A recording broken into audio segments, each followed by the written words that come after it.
Hey, how's it going, Cat Army? Before we hop into this video, please make sure to go check out my new website. Yes, it is true, I've made my own website. This is where you guys can go get your guns worked on and featured on the channel, or even buy some of the airsoft guns that you see that I build. Yes, it is true. My whole goal is to keep the airsoft guns affordable and at a good price. So if you guys want to keep supporting me, click the description and go check out the website. Hey, how's it going, Cat Army? FSUA Gaming here today, and today we are going to be working on our personal gun. Yes, this is my Retro Arms DMR.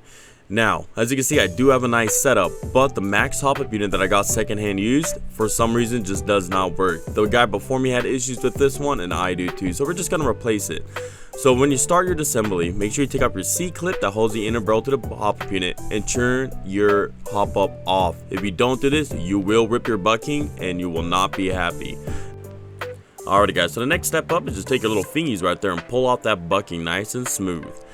Take a little look at it, do a little visual inspection, make sure it's not torn, make sure it's not ripped. If it is, unfortunately, you guys are going to need to replace it. There's no hopes of saving it. If it looks good, perfect. Then clean it up. Get all that little grease, all that gunk, any sand, anything like that, any debris that might be inside your bucking and around your bucking.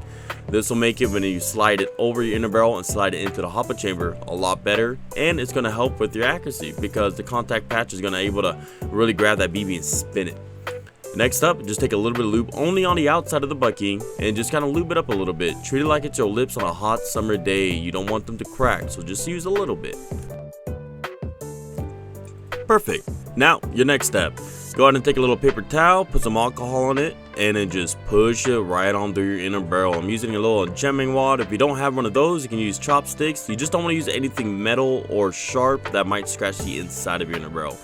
You're just going to push the little wads through the inner barrel until it comes out nice and clean. After the first alcohol wipe, next you just want to use dry paper to just dry it all out and to just really clean it all up. And today we're going to be using the EMG Retro Arms hop-up unit. Now this is my preferred hop-up unit because it's not $70 like the max ones, you know, and you get pretty much the exact same performance for a fraction of the price. So the package does include 3 O-rings. There's a big one, medium, and a small one. As you can see, I'm taking the biggest one and I'm putting it onto the very first rung of the hop-up chamber. This is going to prevent the hop-up wheel from spinning around as you shoot. Perfecto. Once that's done, put your hop-up wheel on and give it a little spin, make sure it all works. Next, we're going to use the medium-sized O-ring, and this one is going to go onto the second rung of the hop-up chamber. This one is pretty much to help with the air seal for your airsoft gun. Then the small O-ring goes onto the bottom of the last rung right there, and this pretty much is going to help with your feeding and also help with the air seal as well. And boom, just like that, it is ready to rock and roll.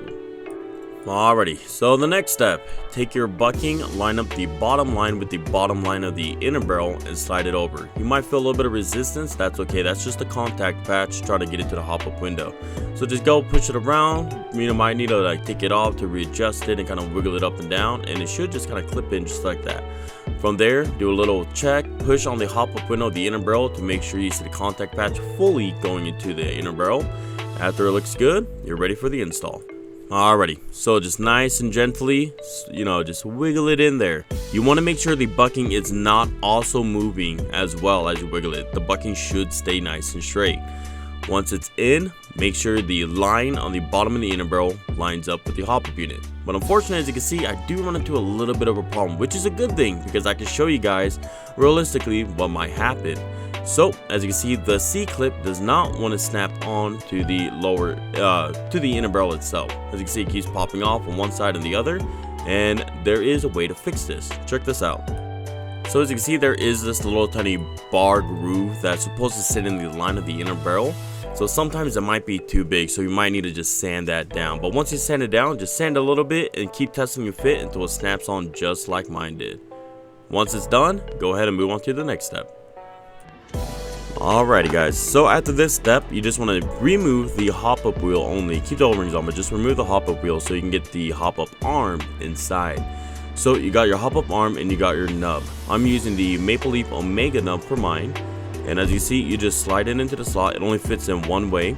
And from there, I found a nice easy trick is to just try to flip the hop-up unit upside down and just slide the hop-up unit over the hop-up arm. But it doesn't always work. It's kind of hard sometimes. Definitely if you're doing this for your first time, the nub's gonna keep falling out. Yes, you can super glue it in, but the thing is though, if it has any issues or you're having bad accuracy with your nub, then trying to change it out might be a little bit difficult. So always test it out before you glue anything in. As you can see, just like that, with a little bit of patience, I get mine in. From there, just line up the little hop-up arm with the wheel and just slide it right over. Okay, for the next step, they do provide a little screw for you. So this just goes between in between the hop-up unit and the hop-up arm, and it just holds the hop-up arm in place. So you just want to tighten it down nice and snug, but don't torque it down like a madman. Just nice and snug. And yeah, there you go, guys. As you can see, the hop-up unit is done. Now, if you look into the front of the hop-up unit, you'll see this little tiny silver piece right there.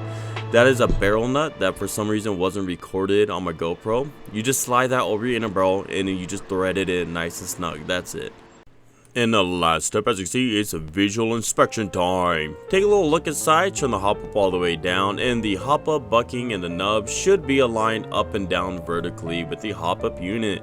If it's not, then when you're installing the inner barrel and bucking, it might have been misaligned, and you need to go in, take out the C-clip, and just rotate it very softly with the hop-up all the way off, and then turn the hop-up back on to make sure everything is properly aligned.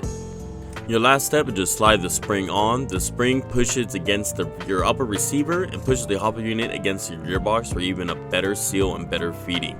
Now, reinstall your hop-up unit and inner barrel into your upper receiver, and let's go test it out. Alrighty, Cat Army, we got the gun outside. It's a nice, beautiful morning, and we're gonna give a couple shots. Alright guys, and as you can see, I'm just doing a couple test shots right here and everything shoots great. That berm over there, as you can see, it's hitting the dirt on the other side. Using Google Maps, that is about 220 feet away, so that's a pretty far shot. Using my scope to kind of see through my thing, I do need to just hop up a little bit higher. But as you can see, the Joshua Tree 2, that's it's about like 110, 115 feet away. No problem, smacking it. Easy shots, easy kills. And the mannequin that's only about like 25 feet away, it's instant termination for that guy. He's dunzo bunzo. So if your guys' guns are shooting nice and good, then you're all set. Have a wonderful day, Cat Army. Peace. Hey, what's up, Cat Army? We're outside. Oh my lord.